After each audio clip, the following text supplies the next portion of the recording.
Indigenous टेलिभिजनमा जनसवाल कार्यक्रममा सबभन्दा पहिला म श्री कृष्ण महर्जनको तर्फबाट जोजलपा नमस्कार अनि अभिवादन। अहिलेको मुलुकको राजनीतिक परिस्थिति र जल्दो बल्दो विषय भनेको चुनावको सन्दर्भ। प्रतिनिधि सभा र प्रदेश सभाको निर्वाचनको तयारी राजनीतिक पार्टीहरूले गरिरहेको र राजनीतिक पार्टीहरूले आफ्ना मुद्दाहरू सडकमा आएर जनता माझ बोलिरहेको अवस्थामा उहाँहरूले मूलतः यो संविधान जुन संविधान सभाबाट बनाइएको संविधान कार्यान्वयनको लागि, सम्वर्धनको लागि र आर्थिक विकासको लागि भनेर नारा दिइरहेको यो अवस्थामा साँच्चै नेपालका आदिवासी जनजातिहरूको दृष्टिकोणबाट हेर्दाखेरि यो संविधानलाई कसरी हेर्न सकिन्छ र यो चुनावले के साँच्चै आदिवासी जनजातिहरूको मुद्दा स्थापित गर्ने, उनीहरूको अधिकार स्थापित हुन सक्छ या सकिँदैन, कस्तो हो त? यी विषयमा केन्द्रित भएर कुराकानी गर्नका लागि आजको यो जनसवाल कार्यक्रममा आदिवासी जनजातिका अभियन्ता, आदिवासी जनजातिहरूको वकिलहरूको समूह लाउरनिपका सचिव समेत रहनुभएका अधिवक्ता शङ्कर लिम्बूलाई आमन्त्रण गरेका छौँ। उहाँसँग कुराकानीतर्फ लागौँ। शङ्कर लिम्बूजी, जोजलपा नमस्कार। जोजलपा सेवा र अभिवादन, नमस्कार। अहिलेको अवस्थामा चुनावको वातावरण छ, जहाँ गयो त्यही चुनावको कुरा हुन्छ। प्रतिनिधि सभा, प्रदेश सभाको फलाना उठ्यो, फलाना पार्टीले यस्तो ल्यायो उस्तो ल्यायो भन्ने कुरा चाहिँ देखि लिएर उहाँहरूको मुद्दादेखि लिएर घोषणापत्रको विषयमा र एउटा नेताले अर्को नेतालाई आरोप लगाउने सवालदेखि लिएर हरेक कुरा अहिले चर्चा परिचर्चा छ, टोल टोलमा छ, ठाउँ ठाउँमा छ। यो चुनाव भइरहँदाखेरि तपाईँ आदिवासी जनजातिको अभियन्ताको हिसाबले हेर्दाखेरि तपाईँलाई कस्तो लाग्छ कि यो आदिवासी जनजातिको लागि उहाँहरूले भने जस्तै अधिकार आउने, अब सबैलाई अधिकार सुनिश्चित गर्ने, यो संविधानलाई टेकेर हामी चाहिँ आदिवासी जनजाति सबैलाई उत्पीडित समुदायलाई अधिकार दिन्छु भनिरहेको कुरा सुन्दाखेरि तपाईँलाई कस्तो लाग्छ? मलाई त्यति अनौठो लाग्दैन। निर्वाचनको बेला धेरै हल्लाखल्लाहरू हुन्छन्, मिडियाले पनि धेरै हल्लाखल्ला गर्छ अनि त्यसमा त्यो अनौठो कुरा भएन। नेपालमा चुनाव नौलो पनि होइन, 15 सालदेखि त्यो चुनाव विभिन्न राजनैतिक व्यवस्था अन्तर्गत चुनावहरू भएका छन्।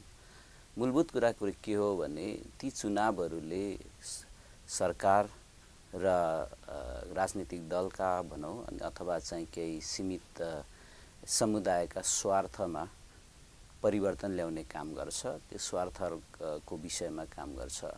तर सत्ता परिवर्तनको कुरा चुनावले गर्ने होइन।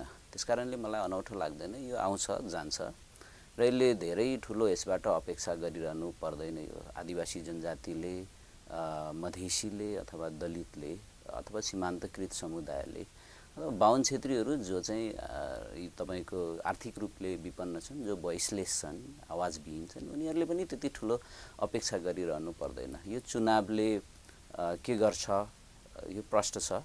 यो हिजोकै अनुहारहरू अहिले अगाडि मिडियाले एकदम प्रोपोगेन्डा गरेर सारेको छ। म सुनिरहन्छु चुनावको बेलामै मिडियाको रोल।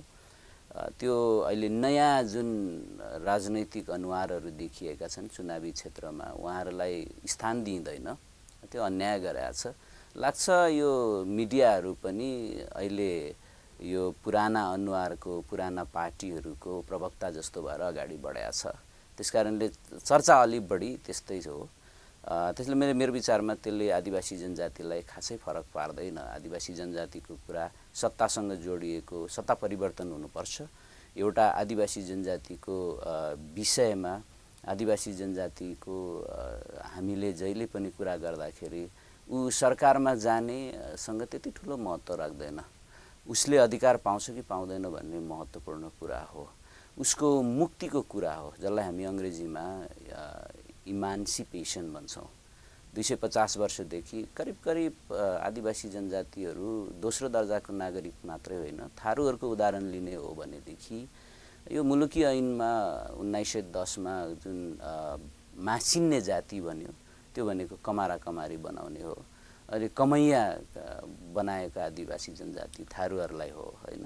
त्यसको मुक्तिको लागि अहिलेको यो चुनावले खासै त्यस्तो केही गर्दैन। यसको अर्थ अहिले राजनीतिक पार्टीहरूले जुन भनिरहेका छन् यो चुनाव भनेको संविधान कार्यान्वयनको लागि। संविधान कार्यान्वयन हुँदाखेरि अब आदिवासी जनजाति, उत्पीडित समुदाय, सीमान्तकृत समुदाय सबैले अधिकार पाउँछ, अब समानता आउँछ, सबैको प्रतिनिधित्वको अधिकार, सबै क्षेत्रमा पहुँचको अधिकार, हरेक चिजमा चाहिँ अब अगाडि बढ्नुको लागि बाटो खुल्छ भनिरहेका छन्। यो कुनै पनि नहुने, कहीँ कतै चाहिँ अधिकार नपाउने कि नहुने भन्नु खोज्नुभएको होइन। पहिलो त यो संविधान सुरुमै त्रुटिपूर्ण छ। यो बनाउँदाखेरि आदिवासी जनजातिको मुख बुच्याएर ल्याएको संविधान हो। संविधान एउटा त सुरुमा पारित गर्ने प्रक्रियामा आर्मी परिचालन गरेर पारित गरिएको हो। आदिवासीहरूको सभासदहरूलाई बोल्न नदिएर उनीहरूको प्रस्ताव फिर्ता गर्न लगाइएको हो। त्यसकारणले यो संविधानमा आदिवासी जनजातिको कुरा, त्यो जे जति मागहरू उठाइएका थिए, आत्मनिर्णयको अधिकार, स्वायत्तता र खास गरी आदिवासी जनजातिले राजनैतिक अधिकार र साधन स्रोतमाथिको उनीहरूको पहुँचको कुरा यो संविधानले ग्यारेन्टी गर्दैन। त्यसकारणले यो संविधान कार्यान्वयन हुन भनेको के हो भने यो संविधानले खस आर्य समुदायलाई संवैधानिक जाति भनेको छ र यो संविधानले खस आर्य जाति र बाँकी रहेका आदिवासी जनजाति र अरू समुदायको बीचमा विभाजनको रेखा कोरेको छ। त्यो नसच्याइन्जेल अहिले जसरी राजनीतिक पार्टीहरूले संविधान कार्यान्वयन गर्ने भनेको छ, त्यसले 250 वर्षदेखि जसले हालिमुहाली गरेको छ त्यसैको हातमा सत्ता रहने। अहिले विकास र समृद्धिको कुरा गरेको छ। जतिसुकै विकास र समृद्धिको कुरा गरे पनि यदि पहिचानको कुरा गरिँदैन, पहिचानको कुरा भनेको आदिवासी जनजातिको कुरा गर्ने हो, मधेसीको कुरा गर्ने हो, दलितको कुरा गर्ने हो र बाहुन क्षेत्रीको पनि कुरा गर्ने हो। यसरी कुरा गरिँदैन र पहिचानलाई लुकाइन्छ भने त्यो भोलि गएर के हुन्छ, त्यसको यो विकासको जतिसुकै डिङ हाके पनि प्रतिफल चाहिँ 250 वर्षदेखि जसको मुखमा परेको छ उसैले मात्रै खान पाउँछ, होइन। त्यसकारणले मेरो विचारमा आदिवासी जनजातिले अहिले चुनावको बेला चाहिँ फेरि केही न केही उसले पाउँछ। त्यो भनेको के, चुनाव त अहिले उत्सव भएको छ। दसैँमा त्यो दक्षिणा पाइन्छ नि, त्यो टिका लगाएपछि यो हिन्दू चाडमा त्यस्तै हो क्या। यो 4 दिन छ अब चुनावको कुरा। यो 4 दिनभित्र बडो पैसाको चलखेल हुन्छ, होइन। निर्वाचन आयोगले पनि बारम्बार भनेको छ, पत्र पत्रिकामा आएको छ, दुनियाँभर निर्वाचनको आचार संहिता उल्लङ्घन भयो, पैसा बाँडियो भन्ने कुरा आएको छ। यो यति बेला यो आर्थिक चलखेल भएको बेलामा मतदाताहरूले लिन्छन्, पैसा लिन्छन्, त्यसमा मैले अन्यथा कुरा त मलाई लाग्दैन। तर संविधान कार्यान्वयन गर्ने कि नगर्ने भन्ने मूल एजेन्डा होइन। मूल एजेन्डा भनेको यो डिफेक्टिभ संविधानलाई करेक्ट गर्ने कि नगर्ने भन्ने हो। अहिले जुन 2 गठबन्धन, ठुला गठबन्धनहरू अगाडि आएको छ र मिडियाले ती ठुला गठबन्धनलाई ऱ्यासनलाइज गर्ने कुरा गरेको छ र जसले परिवर्तनको कुराहरू अगाडि गराएको छ त्यो लिएर आएको पार्टीहरू र निर्वाचनका उम्मेदवारहरू छन्, उनीहरूलाई स्थान नदिने कुरा गरेको छ। त्यसले गर्दाखेरि अब आगामी दिनमा यो फेरि पनि के हो भने यो आदिवासी जनजातिको पक्षधर अथवा यो सीमान्तकृतहरूको पक्षधर राजनीतिक पार्टी र उम्मेदवारहरूले चुनाव हार्दैछन्। त्यो हार्ने चुनावको के अर्थ रहन्छ? यसको अर्थ तपाईँले भन्नु खोज्नुभएको यो 2टा ठुला गठबन्धन, वाम गठबन्धन, लोकतान्त्रिक गठबन्धन भनिएको छ, यो 2टा गठबन्धनले चुनाव जित्ने सम्भावना रह्यो। त्यही ढङ्गको होइन, यस्तो छ निर्वाचनमा दुईटा कुरा रहन्छ। संविधान संशोधन पनि गर्दैन, यसलाई कार्यान्वयन गर्छ। यसको अर्थ चाहिँ आदिवासी जनजातिहरूको लागि अधिकार पाउँदैन। उसलाई संविधान संशोधन गर्न जरुरी नै छैन। यो संविधान अघि बिहान मैले नारायण काजी श्रेष्ठको इन्टरभ्यू सुन्दै थिएँ।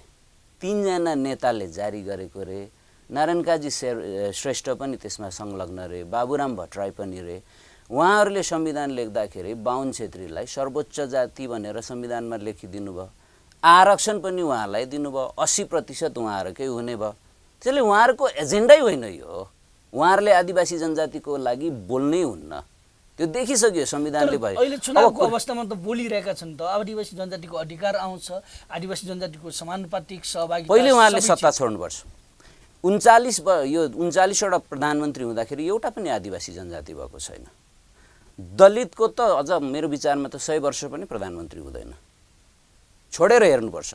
3 जना जसले संविधान जारी गर्नुभयो अहिले उहाँहरू त्यो के अरे चुनावको बेलामा अगाडि आएर उहाँको उहाँहरूको पत्रपत्रिकामा हेर्नुहोस् न 3 जना नेतालाई एउटा शेरबहादुर देउबा भयो अहिले अब शेरबहादुर देउबाको त्यो के अरे संविधान जारी गर्ने बेलामा सुशील कोइराला हुनुहुन्थ्यो अनि त्यस पछाडि केपी ओली हुनुहुन्छ प्रचण्ड यो 3टा नेता के नेपाल भनेको 3टा बाहुन र छेत्रीको मात्रै हो र पत्रपत्रिकामा त्यही देखिन्छ त्यसकारण उहाँहरूले जतिसुकै भन्ने पनि मलाई चाहिँ विश्वास लाग्दैन र उहाँहरूले गर्नुहुन्छ भन्ने मलाई आशा पनि लाग्दैन र म विश्वस्त पनि छैन र उहाँले गर्नुहुन्छ भन्ने कुरामा त्यो कसैले विश्वस्त हुन जरुरी पनि छैन उहाँहरूले देखाइसक्नु भयो अब रह्यो दुईटा कुरा चुनावमा किन जित्नुहुन्छ भन्ने कुरा म अलिकति आउँ है निर्वाचनमा दुईटा कुरा हुन्छ स्वच्छ निर्वाचन हैन फ्री एन्ड फेयर भन्छ अङ्ग्रेजीमा स्वतन्त्र पनि हुनु पर्यो स्वच्छ पनि हुनु पर्यो स्वतन्त्र भनेको कुरा के तपाईले निर्विघ्न भएर चुनाव प्रचार प्रसारमा अगाडि आउनु पर्यो हैन अब अहिले कता कता तपाईले पत्रपत्रिकामा हेर्नुस् जहीँ बम पड्किराखेको छ दुनियाभर भइराखेको छ अनि त्यसपछि त्यसले कस्तो खालको चुनाव भइराखेको छ अनि सबै सुरक्षाकर्मीले त्यो आदिवासी जनजाति अथवा मधेसी अथवा चाहिँ दलित पक्षधर राजनीतिक पार्टी अथवा क्यान्डिडेटलाई सुरक्षा दिया छ मलाई त दिया जस्तो लाग्दैन हैन कसलाई दिइरहेको छ त्यही दुईटा गठबन्धनका नेताहरूलाई दिइरहेको छ कसरी फ्री हुन सक्छ यस्तोमा अर्को धाँधली रहित स्वच्छ भनेको धाँधली रहित कुरा हो हैन धाँधली रहितको लागि त कति अगाडिदेखि यो चाहिँ कम्प्युटराइज तरिकाले भोटिङ सिस्टम गरौँ भने तपाई बटन थिच्न साथै काउन्ट हुने खालको गरौँ न त्यो प्रविधि आइसक्यो हामी कहाँ उहाँहरू त्यही पुरानो मतपत्र लिएर आउनुहुन्छ मतपत्रमा त धाँधली गर्न सजिलो हुन्छ नि त त्यसमा तपाईको सिग्नेचर हुँदैन तपाईको ल्याप्चे हुँदैन छापै लाउने त हो नि जसले लगाइदिए पनि भयो म यहाँ बसिरहेको छु मेरो नामबाट म भोट लाउन गइन भनेदेखि अर्कोले लगाइदिन्छ त्यहाँ यो शङ्कर लिम्बुले भोट लायो कि लाएन भन्ने कुरा त मतपत्र त बोल्दैन बाकसै साटे पनि भयो कुन ठुलो कुरा भयो यस्तो तरिकाले जुन प्रक्रिया चुनाव यहाँ हुन्छ त्यसपछि यस्तोमा त जसको शक्ति छ उसले त जित्ने नै भइहाल्यो यो ड्रामाको कुरा हो यसो भन्दै गर्दाखेरि लोकतन्त्रप्रति म अविश्वास गर्ने कुरा होइन त्यसैले गर्दाखेरि आदिवासी जनजातिहरूको विषयमा यस्तो खालको चुनावी प्रक्रियाबाट कहिल्यै पनि आदिवासी जनजातिहरू अगाडि आउन नसक्ने भयो आदिवासी जनजातिको अहिले रहर गरेर थुप्रै आदिवासी जनजातिहरूको तर्फबाट निर्वाचनमा उठेका मान्छेहरू बगरेलतै देखिन्छ अनि मैले कहिले चाहिँ मलाई अचम्म लाग्छ उहाँहरू चन्दा माग्दै हिँड्नुहुन्छ के इभन गठबन्धनमै भएका नेताहरूले जो आदिवासी जनजातिहरू चुनावमा उठेको छ उहाँहरूले चन्दा माग्नुहुन्छ त्यहीँनिर पनि विभेद रहेछ त्यो गठबन्धन हिजो सरकारमा बसेको प्रतिपक्षमा बसेको खोला नाला त जम्मै उहाँहरूले लाइसेन्स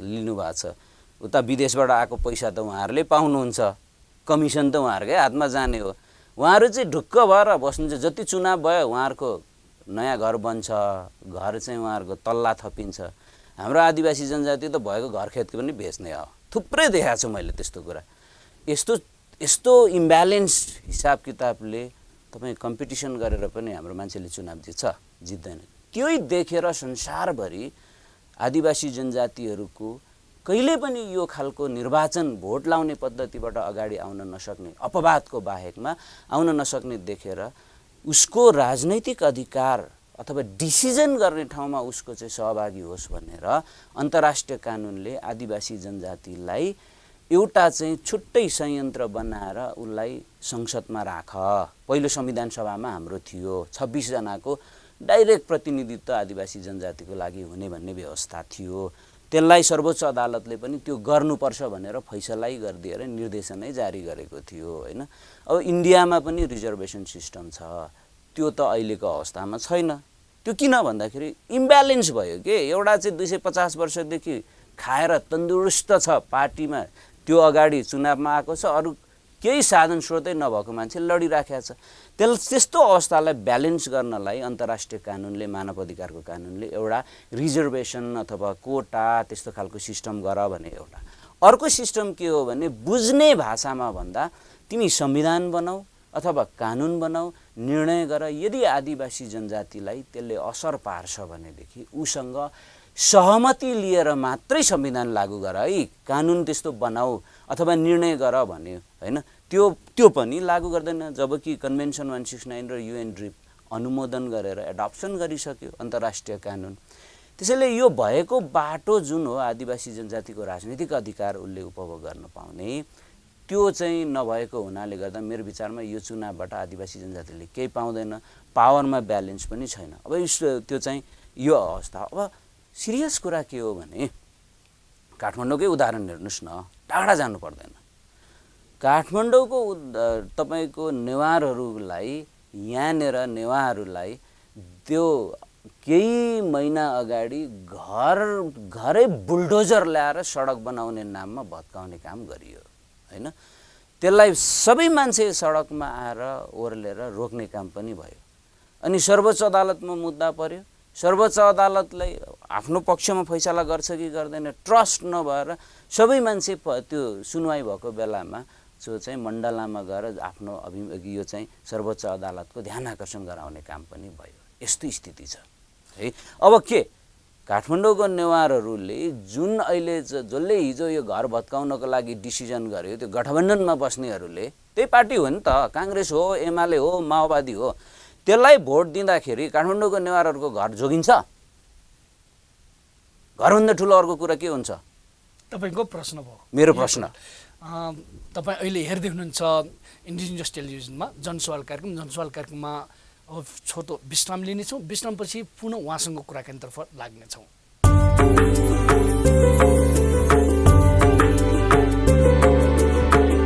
जीव तजिलजी सम्पदा संस्कृति खलाबला नुगु पुलागु मे नेवा ख्या थिथि बुख मनोरञ्जन यादव नेवाला निया निथ सनिलया खुता त्या ताइले सुथसिया न्याता त्या ताइले निनेसिया झिन्निता ताइले स्वेगु लोमंका दिमते नेवाला नेवाला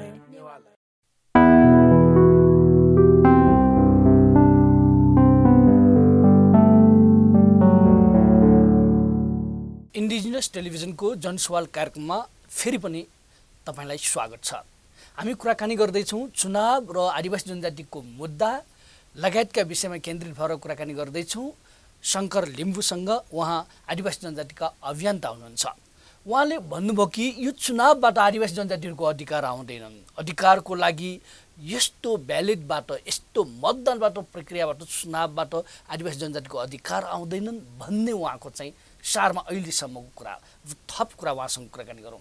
तपाईँले भन्नुभयो यो चुनावबाट चाहिँ अधिकार आउँदैन आदिवासी जनजातिहरूको भन्ने कुरा। यसरी भनिरहँदाखेरि राजनीतिक पार्टीको कोणबाट हेर्दाखेरि विप्लवको नेतृत्वमा रहेको नेपाल कम्युनिस्ट पार्टी छ, जसले यो चुनावलाई खारेजीको माग गरेको छ, उनीहरू चाहिँ यो चुनावको विपक्षमा उभिएको छ।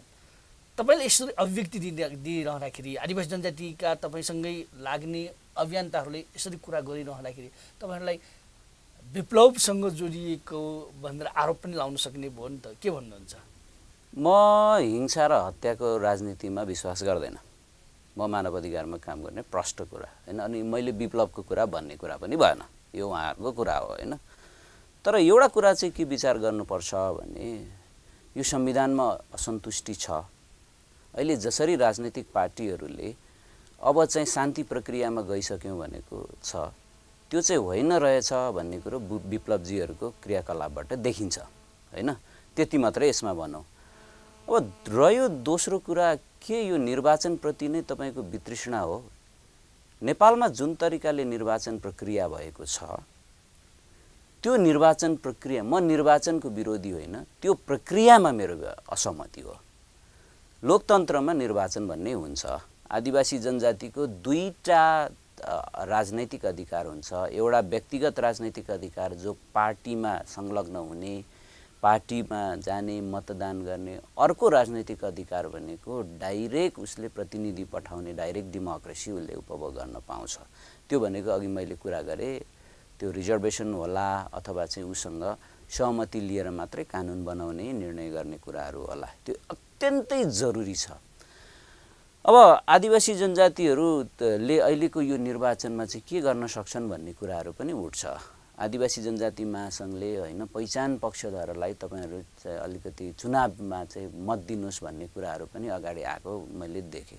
म यसरी कसैको पक्षमा मत माग्ने पक्षमा पनि छैन, किनभने त्यो मेरो त्यसो गर्न मलाई मिल्दैन। तर एउटा कुरा गर्न सकिन्छ, अहिले सिद्धान्त भन्ने कुरा यो वाम गठबन्धन लोकतान्त्रिक गठबन्धन होइन, अब त्यो कहिले कहिले सामाजिक सञ्जालमा आएको कुरालाई हेर्ने हो भने वाम गठबन्धन भनेको खाम गठबन्धन, हाम गठबन्धन भन्छ, लोकतान्त्रिक गठबन्धन भनेको परलोकतान्त्रिक गठबन्धन भन्छन् होइन। मलाई रमाइलो लाग्छ त्यो सुनेर। जेसुकै भने पनि अब सिद्धान्त र निष्ठाको राजनीति यो होइन। यो यताको मान्छे उता गएको छ, उताको मान्छे यता गछ मात्रै। त्यसको पर्दा पछाडिको खेल के हो भने यो जसले यो देशमा कब्जा गरिराखेको छ साधन स्रोत भन्नुहोस् न, अघि पनि मैले भने नदी चाहिँ जसले लाइसेन्स लिएर आफ्नो व्यक्तिगत स्वार्थमा जनताको सम्पत्ति लुटिराखेको छ, म त्यस्तै भन्छु होइन। धादिङमा छ एउटा राजनीतिक नेता अनि नुवाकोटमा छ एउटा नेता राजनीतिक नेता, मुस्ताङमा गएर त्यहाँको थापा खोलामा जलविद्युत खोल्या छ, ऋण लिएको छ विश्व ब्याङ्कबाट अथवा कुन चाहिँ विदेशी ब्याङ्कबाट, अनि त्यो उसले नाफा चाहिँ उसले खान्छ है, कुरा क्लियर।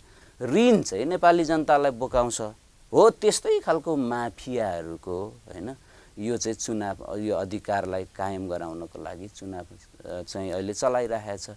यो चुनावमा त्यसमा पैसाको उनीहरूले बगाइराखेको छ, जनताले पैसा लिइराखेको छ, त्यसमा मलाई आपत्ति भएन होइन। कुरा के हो भने आदिवासी जनजातिले के गर्न सक्छ, जिताउन नसके पनि हराउन सक्छ। तपाईँ अब सिद्धान्त छोडिदिनुहोस्, निष्ठा छोडिदिनुहोस्। हिजो राम्रो काम गर्ने व्यक्ति चुनावमा उठाएछ भने तपाईँलाई मनपर्छ उसलाई सहयोग गर्नुहोस्, आदिवासी जनजातिलाई होइन। किन आदिवासी जनजाति नै चाहिने भयो भन्ने प्रश्न उठ्छ। यो चाहिँ ठुला ठुला नेता हिजो संविधान बनाउँदाखेरि बाहुन छेत्री मात्रै भयो, अधिकार बाहुन छेत्रीको मात्रै लेख्यो, त्यसमा आपत्ति भएन। यो पहिचान भनेको यस्तो कुरा हो, जन्मजात बोकेर आउने यो चाहिँ नेचर हो मान्छेको, त्यसैले यसलाई बाइपास गर्नु हुँदैन। मैले आपत्ति होइन, बाहुन छेत्रीले त्यहाँ बसेर संविधान लेख्दा आफ्नो मात्रै अधिकारको कुरा लेख्यो भन्नेमा आपत्ति होइन। अब आदिवासी जनजाति पनि चाहियो, त्यसलाई विश्लेषण गरेर तपाईँले आदिवासी जनजातिकै क्यान्डिडेटलाई जिताउन सक्नुहुन्छ। एउटा कुरा किन 38% भनेको त ठुलो हो नि। काठमाडौँको नेवारहरू सबै मिलेर गर्ने हो नि, काठमाडौँमा अरूले त जित्दैन। यहाँ त काठमाडौँको नेवारहरू त्यहाँ गयो भनेदेखि तपाईँको नेवारको बारेमा उसले केही कुरो बोल्छ, तर हिजो बोल्यो कि बोलेन त्यो चाहिँ हेर्नुपर्छ फेरि है। हिजो चाहिँ बोल्दै नबोल्ने। अहिले त कस्तो छ भनेदेखि नेवार भएर नेवारको विरोध गर्ने, मधेसी भएर मधेसीको विरोध गर्नेहरूलाई टिकट दिएको छ मैले देख्दाखेरि होइन।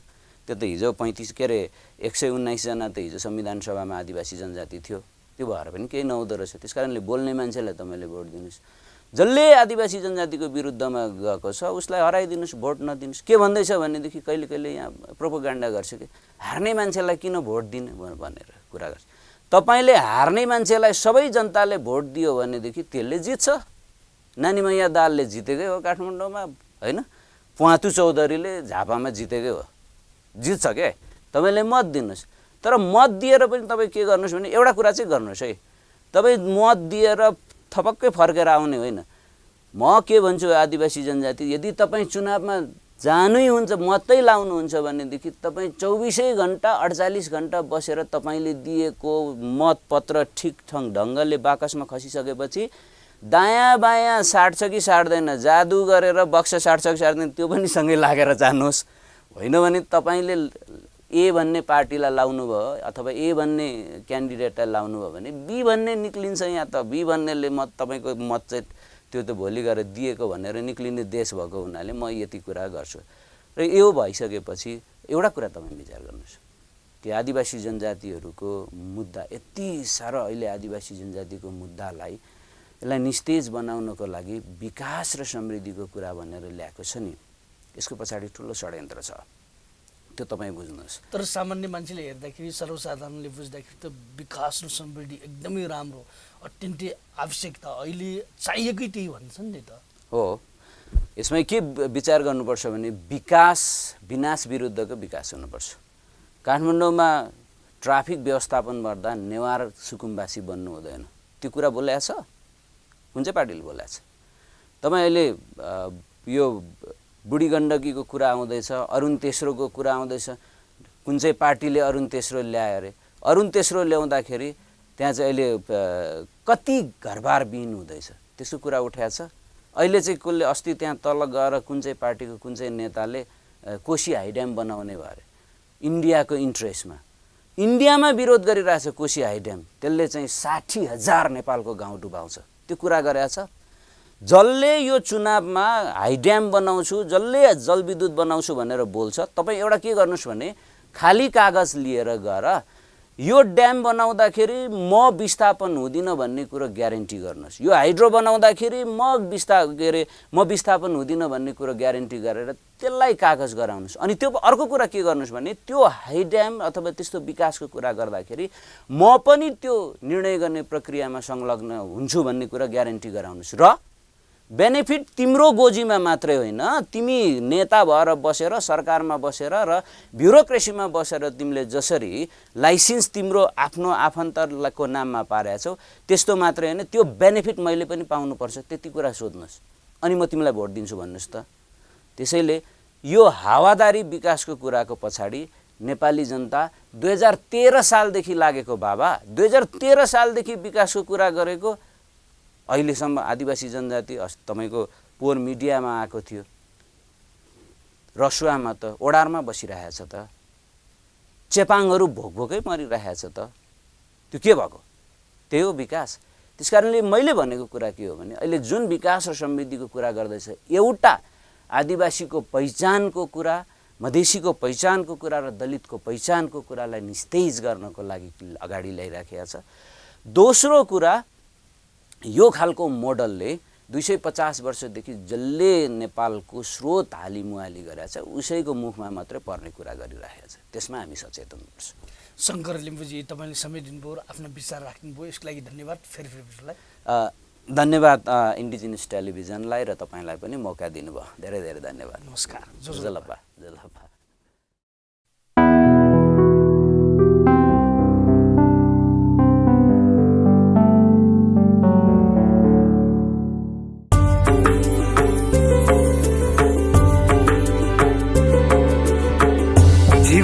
तजिलजी सम्पदा संस्कृति खलाबला नुगु पुलागु ने नेवा ख्या खिची बुख मनोरञ्जन यादव नेवालय निया निथ सनिलया खुता त्या ताइले सुथसिया न्याता त्या ताइले निनेसिया झिन्निता ताइले स्वेगु लोमंका दिमते नेवालय।